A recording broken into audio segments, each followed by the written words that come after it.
first heard about cryptocurrencies in 2010 when I was sitting with another company in Malmo that was looking at cryptocurrencies.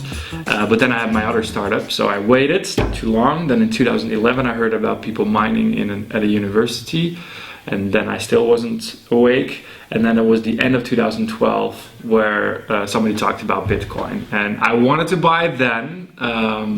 Price was about $15.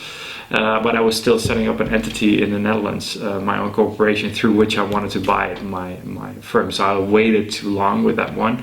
And then it was April 2013 when the price bubble hit to 266. Of course, it wasn't a bubble, it was just growth of Bitcoin. And then the price went down, and I obviously noticed that I missed something. So that's when I bought my first Bitcoins. And from that, quickly other cryptocurrencies.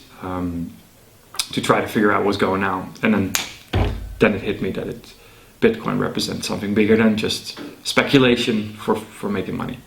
I still hold most of my Bitcoins, so I would say I've never really cashed out. I've only moved funds around in other cryptocurrencies, still today. Recently more Ether, because Ether might be a hedge against Bitcoin, but let's see what happens with the fork. So I mean, we're in the middle of this Bitcoin Classic versus Bitcoin Core debate, and I've been following that quite closely. And I talked to some miners, and Bitcoin Classic support seems to be just a political way of getting Core to do the things that they want to develop. So I think the first question is, can we survive that fork in the road for Bitcoin, if you will? Then the halving. So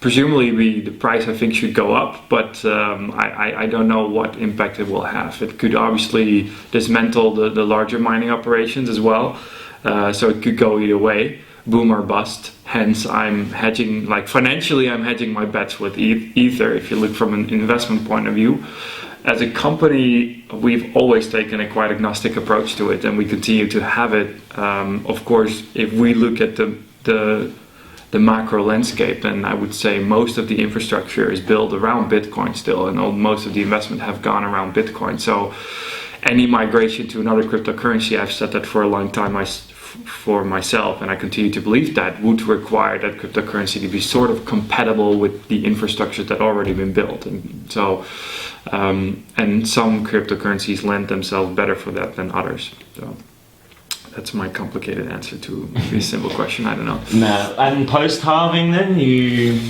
just. Oh, that was still pre-halving. Yeah, no. I expect more drama from the Bitcoin community, but I think now is actually the test of time for Bitcoin. The Mike Hearn article that led to this debate, this split in the community, and either the community comes together or there is going to be a split. And at that point, you don't know what's going to happen with Bitcoin. And the halving seems like an irrelevant issue compared to what is going to happen on the fork. Which obviously, I think the core developers you have to respect those guys for putting in that much time in developing the protocol. So sometimes I feel like I think they have been bad at communication. So one of the good things that are already happening now, that you had Bitcoin Classic, which was better at communication to the general public, like the idiots like myself, who's like, that glance at it more than that they can really go deep into the code or understand even the code. So they had done a good job of communicating with the website, with Twitter, and you see that and the Slack channel, and you saw that Core is taking that over. So they started a Twitter, they started a website, and they got their Slack. So they're organizing more in order to also facilitate a direct communication line with the broader community, which is that. So that's a healthy situation, a healthy progress for Bitcoin Core that didn't exist before, and that Classic pushed them in that direction.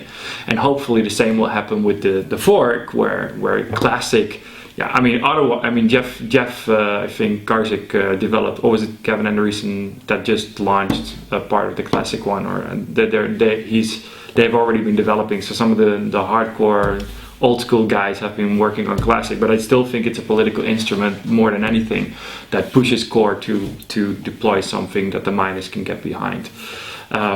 Because from my understanding, talking to some of the miners, they will in the end like to support core rather than class if it comes to it, if they are helping the block size debate be solved. So I have high hopes, but let's see.